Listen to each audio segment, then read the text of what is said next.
So, sabi nung nanay, hindi sindikato ang anak ko, walang kaso yan. Kaya siya naka-uniforme dahil mas madali makabenta. Tangina, eto na yung pinakaayaw ko sa Pilipino.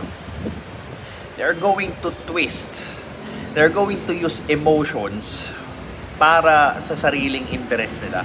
Up to the point na nakaka-perwisyo na sila ng ibang tao. At ang worst doon, yung mga Pilipino, very supportive. Wala kayong awa, wala kayong puso.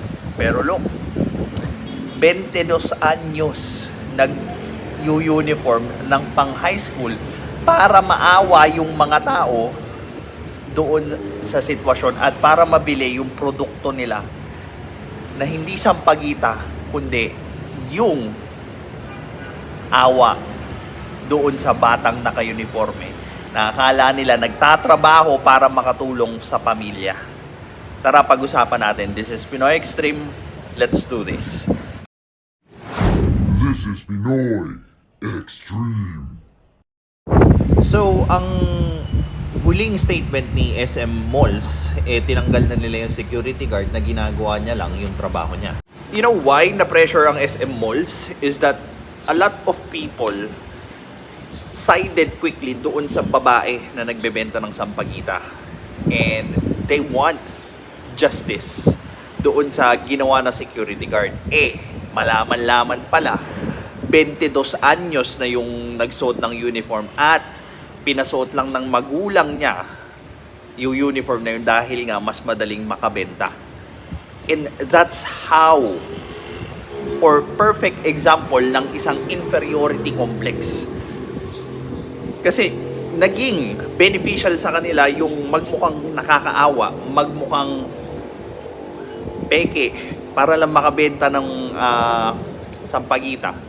Kaya imbes na umalis sila sa ganong klaseng business, pero dahil mukhang bata yung anak nila, pinatuloy pa rin nila, pinagsuot nila ng uniform, pinagmukha nilang kawawa yung anak nila. Hence, nakakabenta sila, nakaka-survive sila, nare-rewardan yung ganong klaseng pag-uugali at ganong klaseng pag-iisip.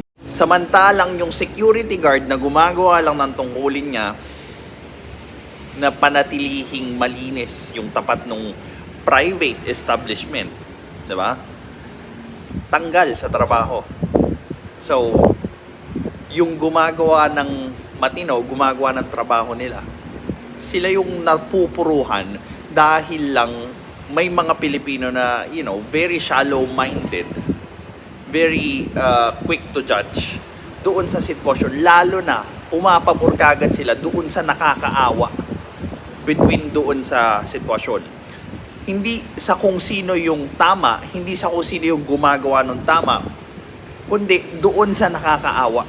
Kaya ang gawin mo dito sa Pilipinas para makaalis ka sa isang pangit or masamang ginagawa mo, magpaawa ka na lang. Gumagana eh. Kaya nga sikat na sikat dito yung poverty porn, di ba? Sikat na sikat yung bibidyoan mo yung mahirap para kunwari tinutulungan mo. Sikat na sikat yung mga nakakaawang palabas katulad ng Wish Ko Lang na ini-exploit yung nakakaawang sitwasyon ng tao. Kasi nga, mahating pag nakakaawa yung sitwasyon mo, ang kinakampihan kagad natin eh. Regardless kung ano ba yung totoong sitwasyon nila. Basta nakakaawa, doon kagad tayo, go tayo. Kaya, another example, yung Raffy Tulfo in action. Porket sila yung nagsumbong, sila kagad yung kakampihan. Diba? Kaya, wala nang motivation yung taong gumawa ng tama dito sa Pilipinas. Kasi, kung sino pa yung gumagawa ng trabaho nila, sila pa yung nalilintikan. Bansa tayo ng maawain na up to the point yung awa ng Pilipino ginagamit na against the Filipinos themselves para i-exploit yung kabaitan ng mga Pilipino. Maybe because we lack critical thinking to validate whether yung ginagawa ba talaga natin para sa tao nakakatulong na or ginagawa na lang natin yun sa tao para gumanda yung pakiramdam natin. Para magmukha tayong savior nung mga taong tinutulungan natin Pero ang totoo, kinukonsinti lang natin yung pangit na mindset nila, yung pangit na ginagawa nila, yung pangit na decision nila. This is Pinoy Extreme. Have a good day.